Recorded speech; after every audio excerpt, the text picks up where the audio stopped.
My stomach hurts. My neck hurts. Everything hurts. Ah. It started with this. Please. I can't breathe all the time. The killing of George Floyd under the knee of a police officer awakened the pain, heartache, and rage that black people in America have been feeling for generations. We stand for the ones who's been knocked down, the ones who can't stand up no more because they don't have a voice anymore. Decades of racism and injustice, called out for years but overlooked, ignored, and unless recorded, not believed. Stop killing us. That's all we're asking. Equality. Stop the racism. We are people. We are not animals. I'm just here to tell the cops we don't want to die for no reason.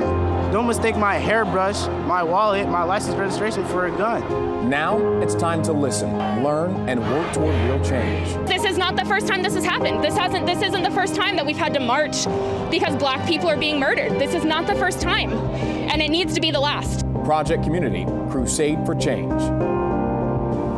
It's no secret we've reached a boiling point in this country when it comes to the issue of race. Things have been simmering for a long time. It's just that cries for help have been swept under the rug and flat out ignored. No matter the education or socioeconomic status, black people are still treated unfairly in all walks of life. It's so ingrained in our society, some people don't even realize it's happening. So for the next hour, all we ask is that you listen. Listen to stories from our community and from some of us. It might be uncomfortable and difficult to hear, but it's these uncomfortable conversations that often lead to change. We hope you'll walk away with a deeper understanding of what's going on, what's wrong with it, and what can be done to make things better for everyone, no matter their skin color. First, there's the impression that in the year 2020, racism is long gone. Everyone is treated fairly. That assumption is why the reaction to George Floyd's killing caught so many people who are not black by surprise. Black Americans, however, have become used to the cycle of brutality with the rallying cry of no justice, no peace.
Don't move on. Shoot your.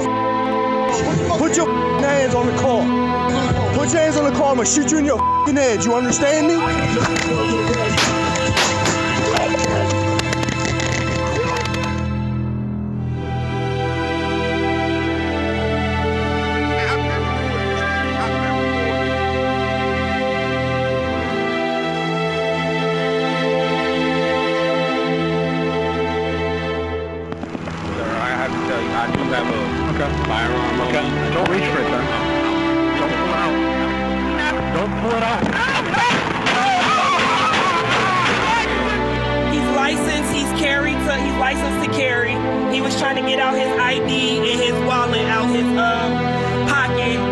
Tell me this, Lord. Please, Jesus, don't tell me that he's gone.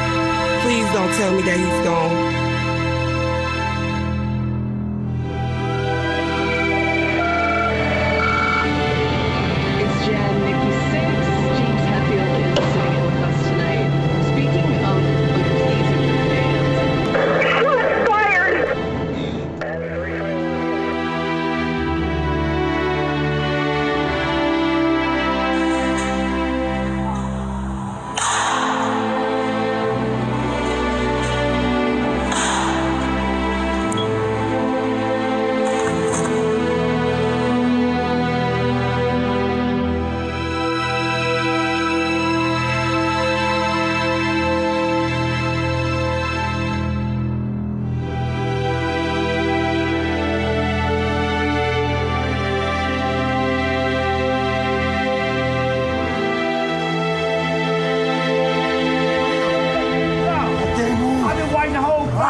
Young man. Young man.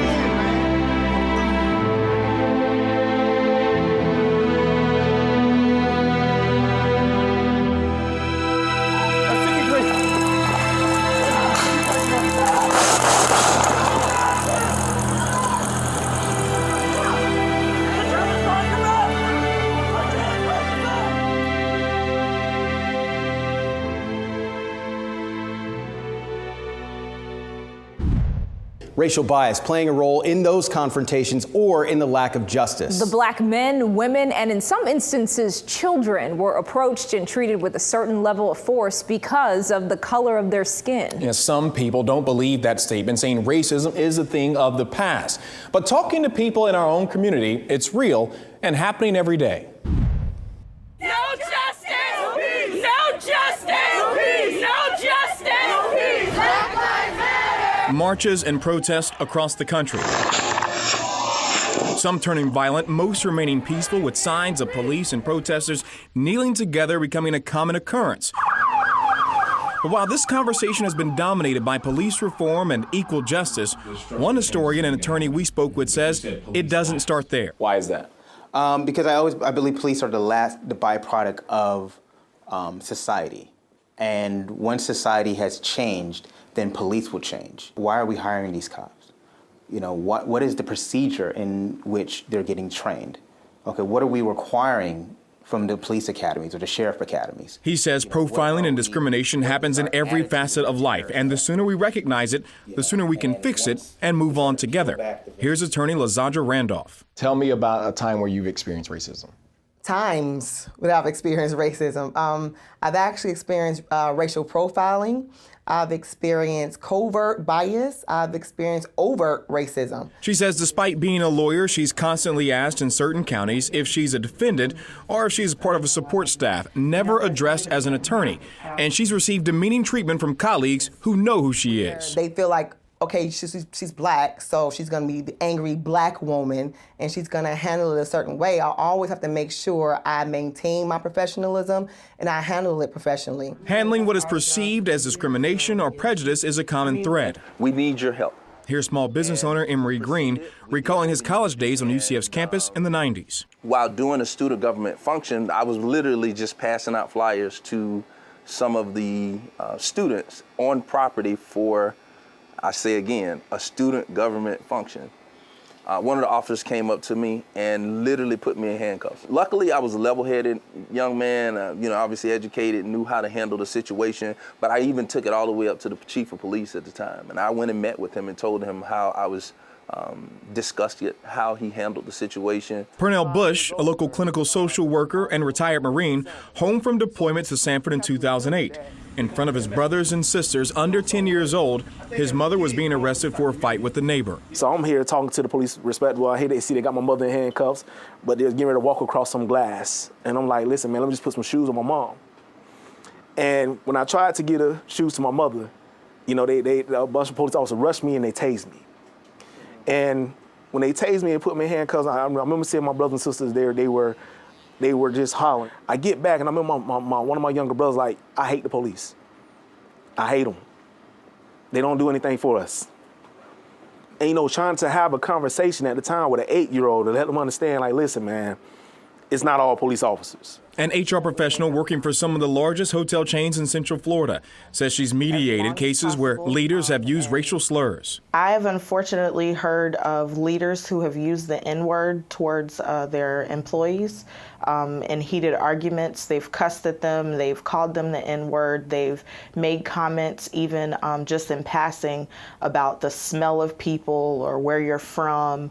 And some comments are just offhand, just overly racist, and sometimes it's just unapologetic. The leaders are not apologetic for what they've said, how they've said it, until it comes to time for termination. And our historian is not immune from the story many Black Americans share. His time happened at a traffic stop. 2 officers come out the car, both guns drawn. One officer had his gun drawn at my passenger window. The other one had his gun drawn right like 6 inches from my head. Had all my windows down in my car. I'm telling my wife this is happening, and all I'm hearing is she's crying hysterically. And then now the baby is crying hysterically. And, you know, I'm trying to be calm because I hear her on the phone, because all I tell her is that they have their guns on me, they have their guns on me. And I said, I tell them, I said, I want to give you my license registration, but I don't want to leave my hand from the steering wheel because I don't want to die. That's a theme you'll hear time and time again, including from some of us. Yeah, just because we're on television doesn't mean we're not targeted by bias and racism, so we are sharing some of our stories. I have never been more humiliated, frustrated, and scared in my life than when I was stopped by Ocoee police. This has been several years ago. When my children, my son Joshua was an infant, my daughter Jasmine a toddler, and they were both in their safety seats and infant seats in the car. And I had just gotten off work at WESH2. I had just gotten off work and I had to go to their grandparents' house to pick them up because as I worked, that's who kept them for me. And as I'm heading home here in Ocoee, I see the Ocoee police car coming towards me in the other lane. Then all of a sudden, the car zooms around and comes behind me. And I'm still pretty much sitting there because I don't know what's going on. And I hear, driver, cut your engine off. Driver, get out of the car. And I'm just like, what the heck is going on? I mean, that was the bottom line. I get out of the car and they've got their guns drawn. I could see this, even though it was late. It was around this time, it was probably 1 in the morning, but with all the lights, you could still see. They had their guns pointed at me. And what was one of the most humiliating things was that when they told me to pull up my top, my bra, my breasts, I'm there, just like that. They asked me to pull up my top. They told me to pull up my top. And I'm like, what is this for? And they're just like, you know, just do what you're told. And then I had to start walking backwards towards them. And I told them my kids are in the car, my babies are in the car, they're in the back seat and they're strapped in. They started marching with their 9mm towards my vehicle, pointing at my kids. And I'm like, please don't hurt them, please don't shoot. I kept pleading with them. And I'm walking backwards at the same time. And I'm like, what is going on? Why are you guys stopping me? I haven't done anything. And then they said, if you don't be quiet, you're gonna go to 33rd. They handcuffed me. They put me in the back seat of the vehicle and said, you better be quiet or you're gonna go to 33rd. I said, I haven't done anything. What is this about? Finally, I asked them, why did you stop me? And by the way, they stopped me on a felony stop, I find out later. There was a stolen vehicle. There was a gray Ford something or Toyota something. I was driving a gold Nissan Pathfinder. The Bolo didn't even match the stolen vehicle. It freaks you out because you don't know what's gonna happen next. And all I could think about were my children at the time. All I could think about were my children. I find out later that few, maybe, and I know at least one, but maybe more of those police officers were removed from the Ocoee police force because of racial profiling. When I was in middle school, I was going to summer camp, and I remember I was getting on the bus to go to an arcade with this school, with the camp, and a kid, I will never understand what made him say this or prompted him to. He just flat out called me the N-word, and he was so mean about it. And it was weird because I think I was so young and I just froze. What do? You're in middle school. You just freeze. And someone had told the counselors what had happened and they made sure that the kid was punished. But I think growing up, I always thought, and this might be kind of foolish to say, but I always thought I would deal with these types of things later in life. Never in my life did I think I would have to deal with it at such a young age. And still to this day, I think about that. Because I grew up in a house with a black dad and a white mom, and we never really had these sort of conversations. I was afforded some sort of, if privilege is the right word, I'm not sure. But it seemed like I was more accepted into different groups just because of the color of my skin, because I wasn't maybe perceived as as threatening as somebody else who was darker skinned than I am. I have 2 daughters now, but when I was naming them, I had older black people tell me that it was too ethnic of a name. My name's Summer, and my first daughter's name is Sade.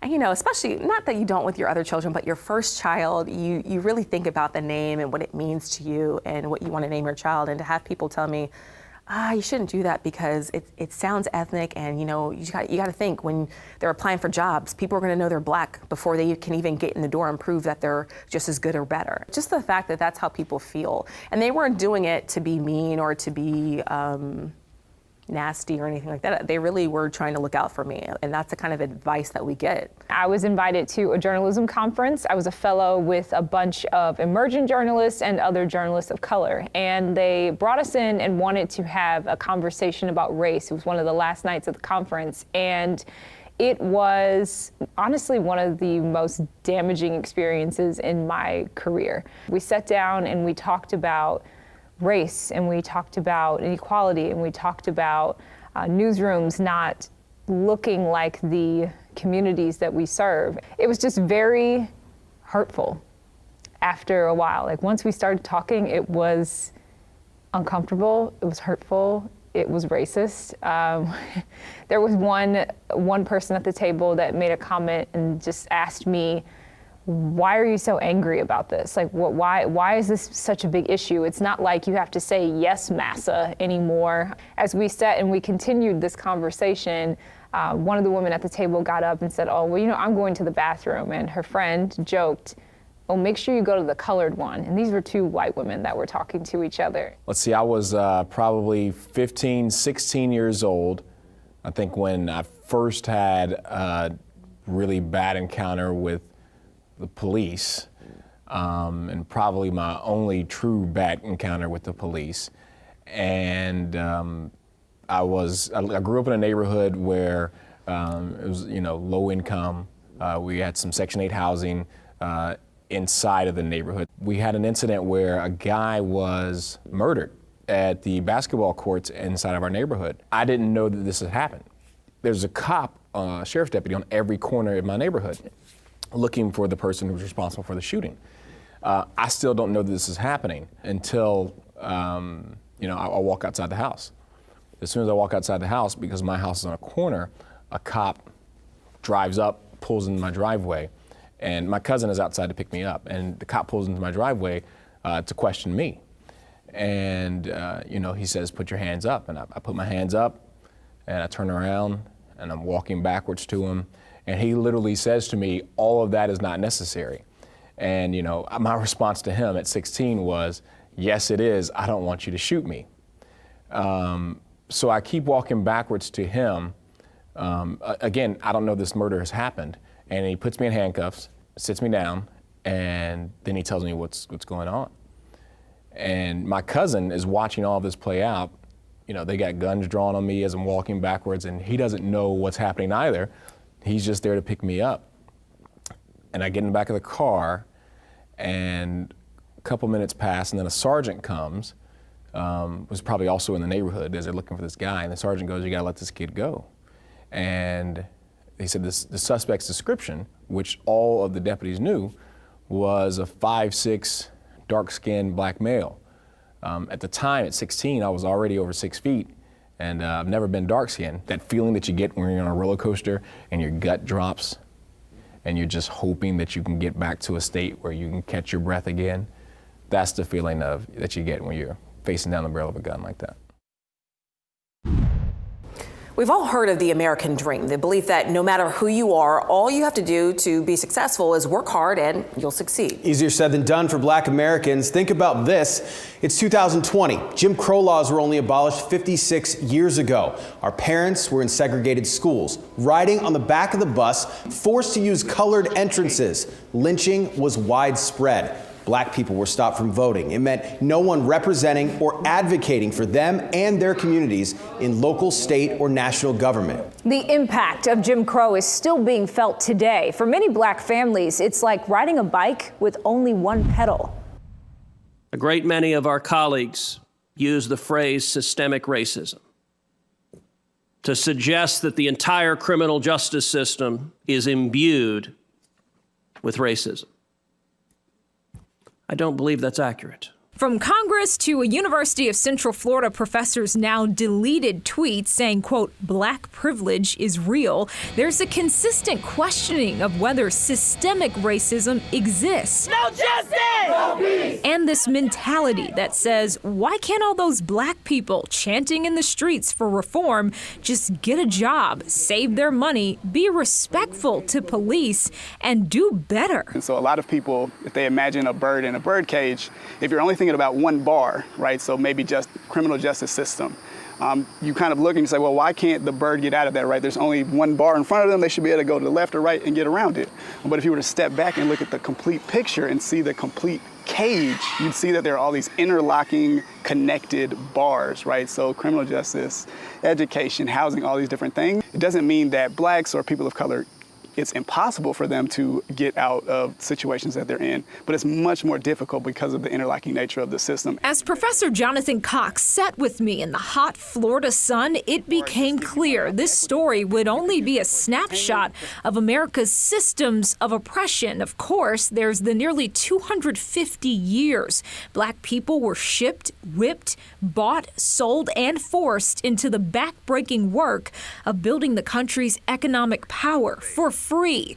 But beyond that, there's a recurring issue when it comes to wealth and opportunity in America. Nice house, isn't it? Racist housing policies, and there are many. They were able to help him get a loan by guaranteeing it up to $2,000. Professor Cox likes to start with the GI Bill. That was billions of dollars that was pumped into the U.S. economy, and that's where we start to see the development of the white middle class.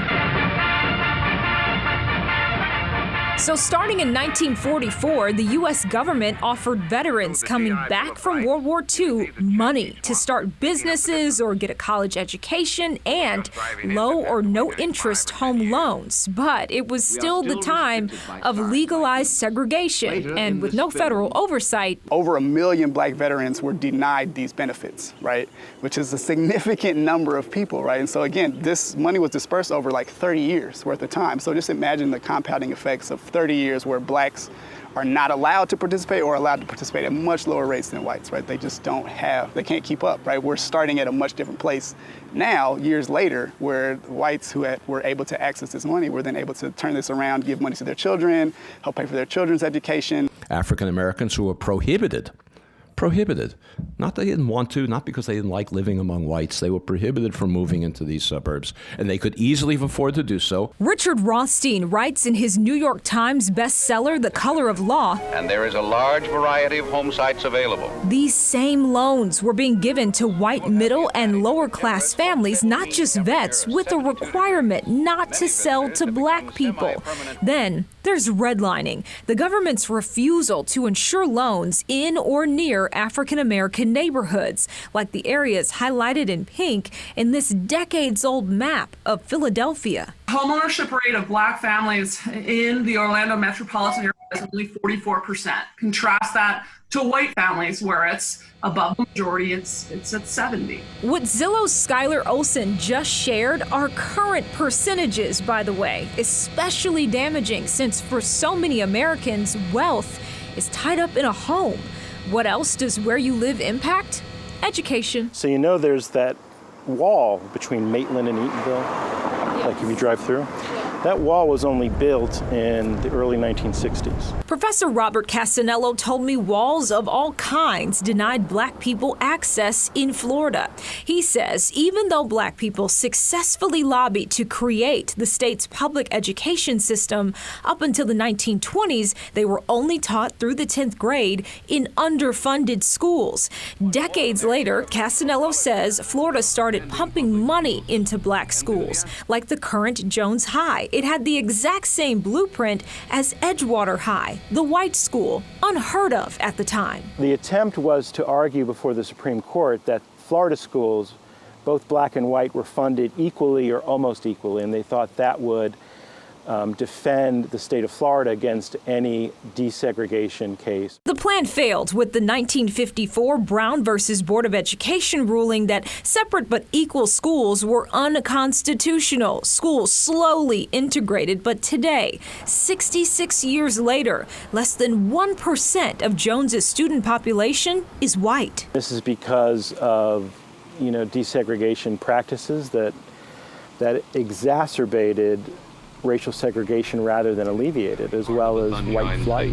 Only a couple of hours drive over modern, streamlined highways to any metropolitan Florida city. Now, remember what I said about walls? Well, in the 50s, America started building highways, which not only kept blacks and whites separate, but also decimated black neighborhoods, I-4 included. City leaders were never interested in the opinion of residents of Paramore about where I-4 should go, what homes and businesses would be disrupted by I-4, but they really were concerned when the residents of Winter Park were upset about I-4 going too close to the downtown of Winter Park.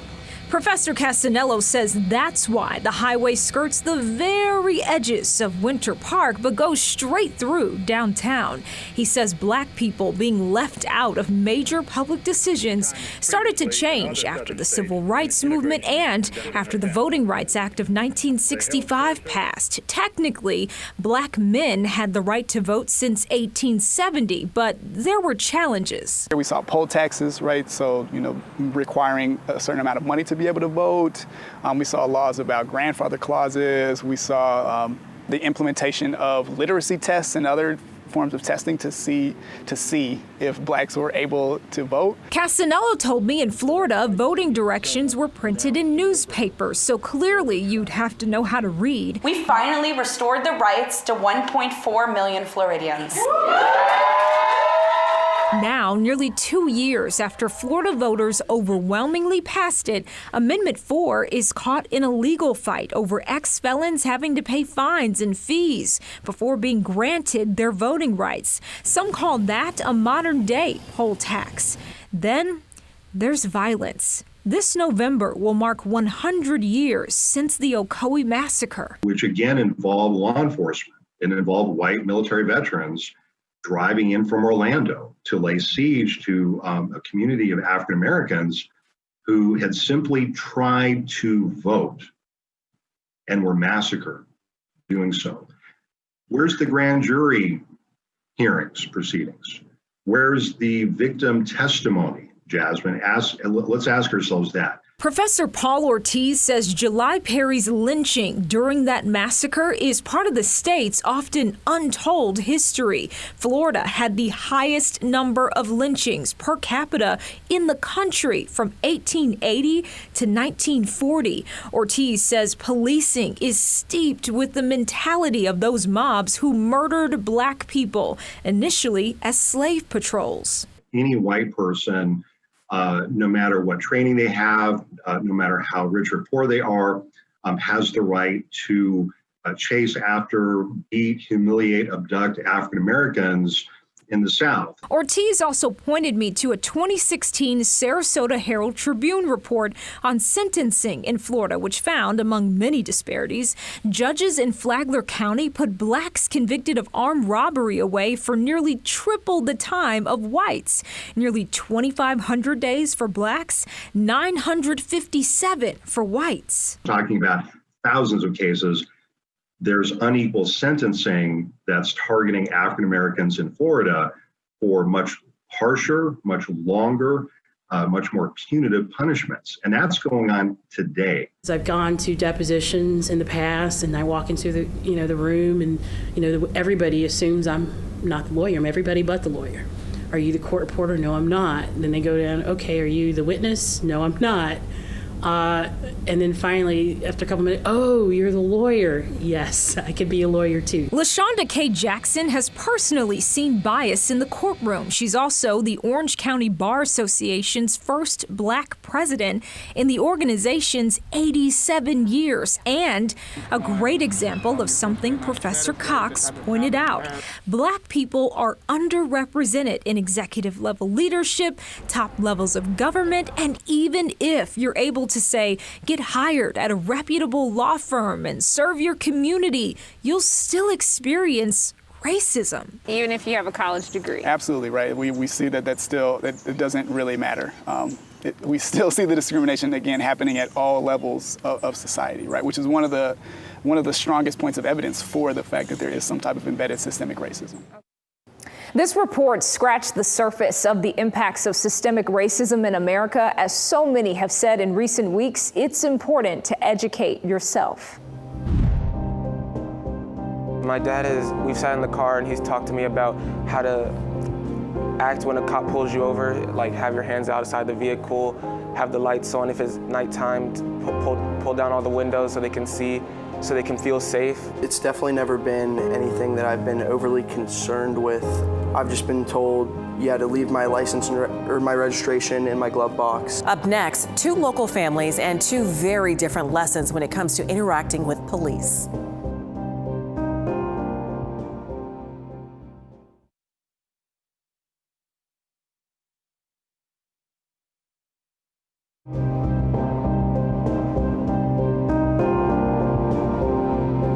Have you ever walked into a room of strangers and made a conscious effort to make sure the other people in the room don't see you as a threat?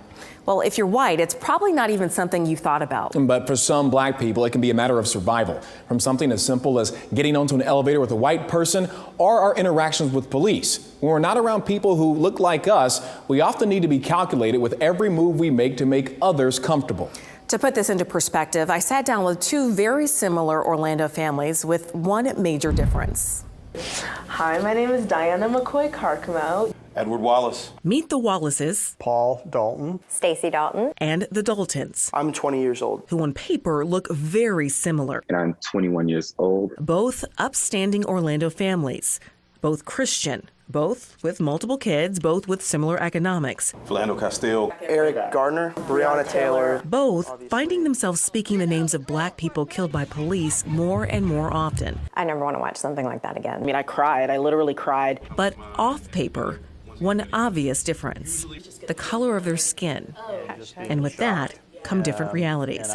We sat down with both families and asked them the same series of questions regarding race and racism and policing to get a better understanding about just how similar and or how different these families' perspectives might be. On a scale of 1 to 10, do you think racism is alive? 1 being no, not at all, 10 being yes in every aspect of life. 10. 10. 10. 10. Elias? 10. And David? 10. I'm going to say 5. 10. I mean, I would say 7 just because there's definitely areas in life where we've improved, but it's 100% still active. How often are you aware of your race? 1 being not at all. Yes, 1 being not at all and 10 being constantly. How often are you aware of your race? 6 or 7. 7. 8. 10. 2 for me, not very much.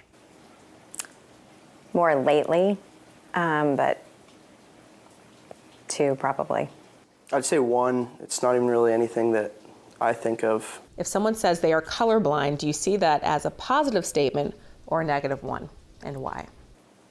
I think it's negative because I think what people are trying to say is that they are not judging you based on your color. But it's not true because everybody notices, you notice things about people when you look at them. And that's just something that you automatically, you register, you know what I mean?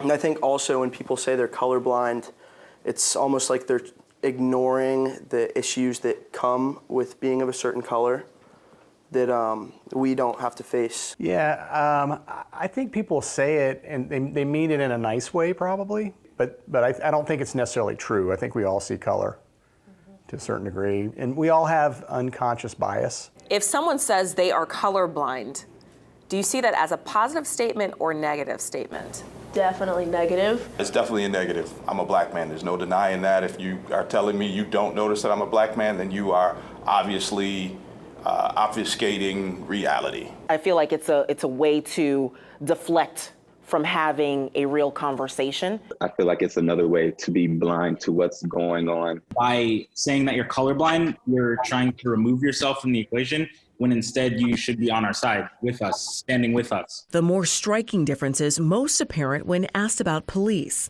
how they interact with them, and how they view them. I mostly view them as positive. People that are here to help us. I don't like getting pulled over and getting a speeding ticket, but it's usually it's a positive thing. They're going to protect and serve. Yeah, I would say positive. I would say positive as well. I don't even want to put it out there that cops are bad. They're not. But because of the few bad apples, they've spread, a culture of fear amongst African Americans has spread, because they've allowed these few bad apples to continue to act. So I'd say there are good cops, but there's definitely a lot of bad cops. It just enacts a fear within me. How do you view police? I feel like they've always been scary to me, even as a little kid. I do the closing shift, and sometimes I'm if something were to happen to me, would I call the police? The answer is probably not. Hearing your daughter who works late at night say that she doesn't feel comfortable calling the police if she were to need help, how does that make you feel? That's scary. I'm disheartened hearing Diana say that she wouldn't call the police if something were to happen, and then I don't know why I'm so shocked, because I feel like I know in my heart that she would probably call me first if something were to happen. And then if I received that call, the question is, would I call the cops? While I'm on my way there, I'm actually getting emotional thinking about it. Their son David, who's in the Navy and has served overseas off and on for the last decade and is currently in Portugal, offered this perspective from his time abroad. And a lot of the police outside of America didn't have guns, didn't have tasers, stun guns. Some of them didn't even have batons. And I never felt fearful walking past them. I'd give them a friendly nod. But I was pulled over last year driving in the States, and my first thought was to start recording. Just because of fear over that this could go sideways. Perhaps the most striking difference, the way they interact with police and what they tell their children about how to interact with police.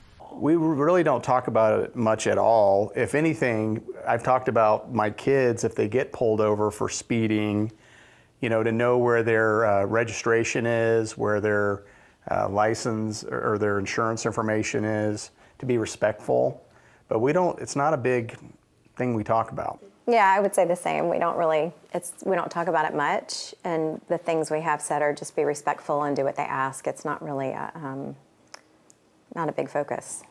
Yeah, it's definitely never been anything that I've been overly concerned with, I would say. It's never really been, am I going to get arrested? Am I going to die? Anything like that. There's no real fear. For me, my father, even though he was in law enforcement, taught me at a pretty early age, don't trust him. He didn't trust even a lot of the people that he worked worked with in law enforcement because of the bigotry and how they even treated him as a black law enforcement officer. Ed Wallace says his dad taught him at an early age how to react if ever pulled over by police. It's a lesson that has stuck with him, and now also with his wife after they were pulled over together. She saw me go through this whole ritual, and she was like, "What are you doing?" And I was like, "I'm making sure this guy knows I'm not a threat."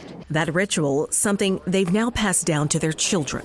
What I've learned is, for example, when getting pulled over, in the day or at night, to keep your hands where they can see, where the cop can see them, and announce what you're doing. If you don't make any sudden movements. Have your hands outside the vehicle, have the lights on. If it's nighttime, pull down all the windows so they can see. The least that we can do, I think, just because of the atmosphere and really the racial charge that's in the country, not just now, but has always been here.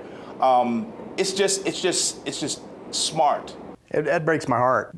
I would never think my son would have to do something like that or tell him to do something like that. I don't think anybody should have to do that with their children. So the Daltons believe a first step in changing some of what's going on, dialogue. I've definitely had more discussions with some of my black friends about it than I'd ever had before, which has kind of opened my eyes into how they feel about the issue. What about with your white friends? With my white friends, not as much. No. Have you had conversations with your white friends as well? I know you said you had it with some of your black friends in your group. Yes, yeah, we've talked about it, and some of them understand and some don't, honestly. I feel like it has dominated a lot of conversations, both black and white friends. Everybody's got different kind of levels of belief in what's going on, honestly. I don't think we realized it was as bad as it is, that it really had not improved until everything that has happened lately happened and this much attention has been given to it. Well, no, and you hear certain things like white privilege, and when I first heard that years ago, I thought, well, you know, I didn't have it easy growing up. I mean, I didn't have any privilege, and Is it off-putting to hear that? Does it feel offensive? Or It used to him very much It used to, because I've always thought, you know, I worked hard, I've done, you know, whatever. I didn't grow up with money or what, you know what I mean? So as soon as he heard the words Yeah. white privilege, he would just kind of put up a wall and be Right. like, I'm not Right. listening, because that's not, you know, Yeah. that's not me. But as that wall has started coming down, a sense of hope going up in its place. Really hopeful. yeah, me too. I'm going to say 9, 10. So like a 8. Okay. I'd agree. I feel like Gen Z is doing a pretty good job of keeping everybody aware.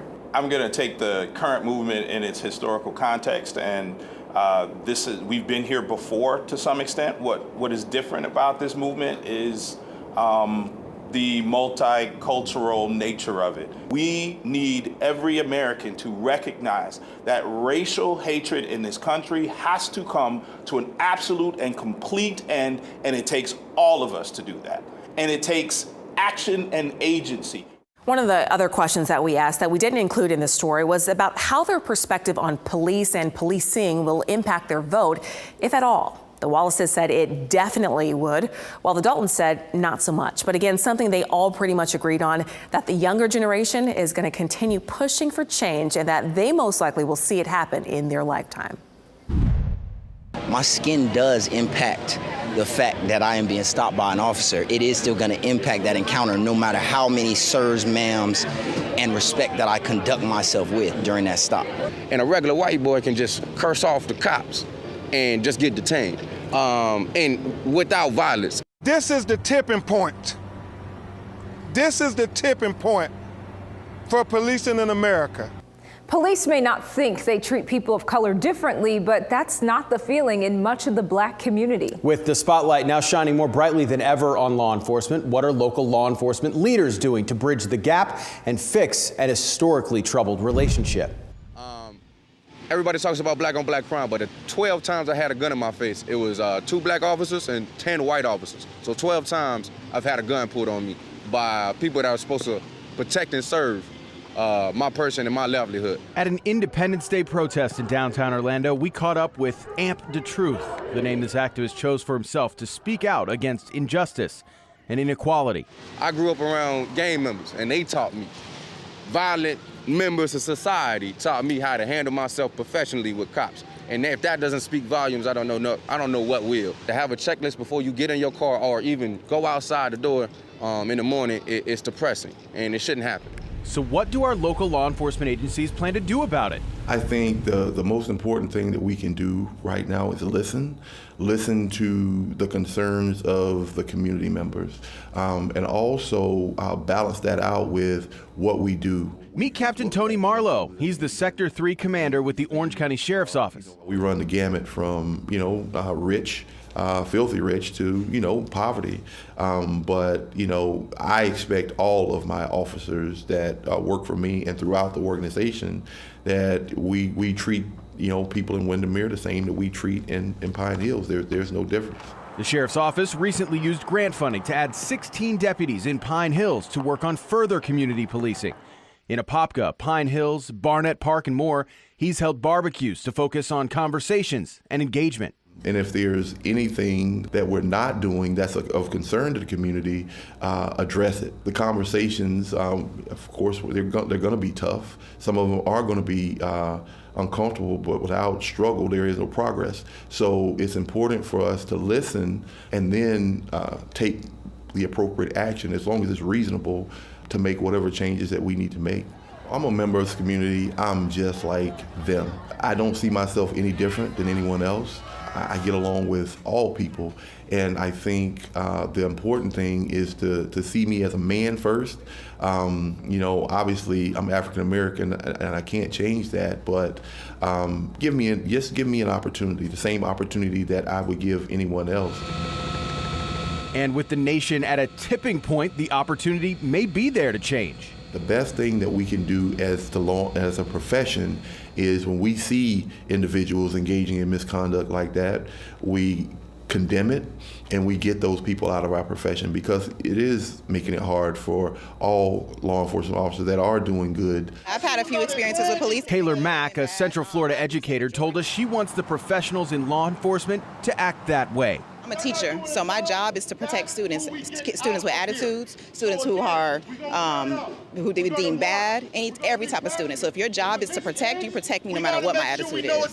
So I don't care what my attitude is. You know what your job is. You uphold your job first, and don't worry about what I'm giving off. Our profession is not perfect. Undoubtedly, there have been some things that have not been done right in our profession, even here within our department. But I think we also need to look at what we have done to address those situations and what our efforts have been moving forward. Orlando's top cop, Chief Orlando Rolone, says the spotlight is on law enforcement to change, and the spotlight is one that shows the pitfalls in the profession, and needs to. But he also says they need to do a better job highlighting the good, including a grant program affording 10 additional community service officers and 10% of the department's operational funds. If you look at our budget, technically, although they may be sworn officers, about $17 million worth of pay and benefits and programs that we have here is really geared towards community relations, community engagement. So that's a pretty significant amount of money compared to other agencies. The chief also talked about the calls for his department to change following more than a week's worth of protest, where we watched some demonstrators clash with officers who then used smoke and pepper spray. Unfortunately, those smoke canisters began to fly back at the officers. Some got hit in the face. One actually had a broken nose as a result of one of the injuries that was received. We didn't talk much about that. A lot of vehicles were also damaged. We didn't talk about that. What we always try to do is we try to facilitate a process, especially during this emotional time here in our nation, where we understand that people are wanting to voice their concerns about the actions that some law enforcement officers have taken in other parts of the country. We are always constantly looking for ways to enhance the way we police our community. We are always looking for ways to enhance the trust or the ability to earn trust from our citizens. But more important, we've always and we've tried our best to try to safeguard that trust that we have earned. Moving forward, we need to recognize that this is a time to listen. We have got to listen to our citizens. We have got to pay attention to what they're telling us. We need to evaluate what the concerns are that are being brought up with the law enforcement profession, especially our officers here in the city of Orlando. Chief Rolone recently announced his officers will not use chokeholds, and they won't use no-knock warrants. De-escalation training will expand for the department, and he says he's pushing for more bridge building with the community. So the community-oriented policing concept is one that works. It is one that every officer who wears a uniform should embrace. We have got to make sure that when we have the opportunity to, when we're not responding for calls for service, to engage our citizens, to engage our youth, to engage our elderlies who live in our communities, to allow our citizens to get to know them better. And that's what builds the trust and relationships that could yield potentially us getting information to solve a crime, for us to get information about activity that's taken place so that we can address it. It is definitely something that enhances the quality of life in neighborhoods. So what next? I think there's still a lot of progress to be made. Yes, we have had our community barbecues. We have had a very successful neighborhood watch program just around the corner from here that won Neighborhood Watch Program of the Year. We've had a lot of development thanks to Commissioner Hill, who has been very instrumental in bringing new housing into this area. The road ahead is still filled with opportunities to make things better. And that's the goal. Better and, of course, equal. The killing of George Floyd is forcing Americans to start talking and face this head on. The conversation is already a step in the right direction. We just have to continue working on it. That means all of us and the people we put into office. In a town hall with Orange County and Orlando leaders, State Representative Geraldine Thompson said now is the time to push for change. And thousands of people who marched across Florida want to see legislators act. We want to start, first of all, with a database by all 67 counties and each police department and each individual that will identify where there are problem individuals who have charges of excessive force. Representative Thompson adds Derek Chauvin, the former officer who has been charged for kneeling on George Floyd's neck, had 18 previous complaints, some for excessive force. She says a database would help highlight the problem cops and prevent them from joining different agencies. She wants to give more power to law enforcement leaders. To get rid of the bad actors, many times if, let's say, the sheriff or the chief of police terminate someone, then they go to arbitration, and through arbitration, they get their jobs back. Now, that's demoralizing. So we want to look at arbitration, and we want to look at the Police Bill of Rights. Sheriff Mina, who was also Orlando's police chief before being elected as the top cop for the county, says he supports such a database and the infrastructure is already there. The FBI has already created one, and it does become mandatory next year, but it's already been in place for a couple years. Agencies like mine here at the Orange County Sheriff's Office have been supplying information that we also need a national database on decertified law enforcement officers or law enforcement officers that have resigned under investigation. And we also need everyone in law enforcement across the nation to follow that national consensus on the use of force policy. Nationally, the sheriff thinks our police force is a mirror to society. And just like in society, there are some people who practice hate. I believe that, yes, some in law enforcement, just like some across our nation, are racist, and we need to hold those folks accountable. That reasoning is why historian Kamara Williams thinks law enforcement has been poisoned by the few that makes the worst decisions. And while he wants people responsible for those bad acts punished, he thinks preventing them is more important to truly gain the trust of the communities being policed. Accountability is great. You know, you caught our hand in a cookie jar, right? But why not we just say, we're not going to put our hands in the cookie jar because we understand that it's improper. And I think that's where we want to march towards. That includes the everyday things that don't make national headlines, including discrimination and targeting. Yes, we need to change policies. We do need to change the laws, but it is also a heart issue. This is a humanitarian issue on whether or not we care about other people, whether or not we're interested in the cries and in the pain that people articulate. Outgoing state attorney Aramis Ayala is not running for re-election. She points directly to her opposition to the death penalty as a reason why, but says her work while in the role has been to make true change. We've increased the diversity of lawyers, and that is an important thing in the criminal justice system. We've looked at some of the racial disparities, the disparities between those who have money and those that don't. We looked at the issues as it relates to wrongful convictions. We've looked at use of force. I absolutely understand the frustration, and I think a lot of that frustration goes back decades and decades because of the history in our country involving racial equality and injustices that have been done to the African Americans by law enforcement in this nation going back decades. Representative Thompson says now is the time to all work together. Nobody is thinking that we can abolish the police department. That's ridiculous. That's not what we're talking about. Police officers have to be part of the solution. We can't solve it without them. I look forward to the day when I can tell my children that this is the country in which law and justice align. I want my grandkids to grow up in a safe community where all people in the community have trust and respect from the police. I grew up looking up to the men and women in uniform. I want people of all color, of all backgrounds, to have that same feeling that I had. And we're not there in this country right now. I think we're well on our way in this community, but certainly we can get better. There's no guarantee that any of the proposed reforms will actually get through in the State House. Representative Thompson says she has a coalition of lawmakers who are ready to make the changes. So now, what can you do? We're not saying go out and organize a protest, but there are decisions you can make every day that will make a difference. Don't make assumptions about the people you see who are different, even if it's just in your head. And if you find yourself thinking it, consider why you might have that bias or stereotype. Being aware that you have a prejudice and wanting to change your mindset is the most important step. Think about what you say. Remarks like, "You don't talk like a black person," or "You're so articulate." You might mean well, but That's offensive because what are we supposed to sound like? And just because you have black friends doesn't make you immune.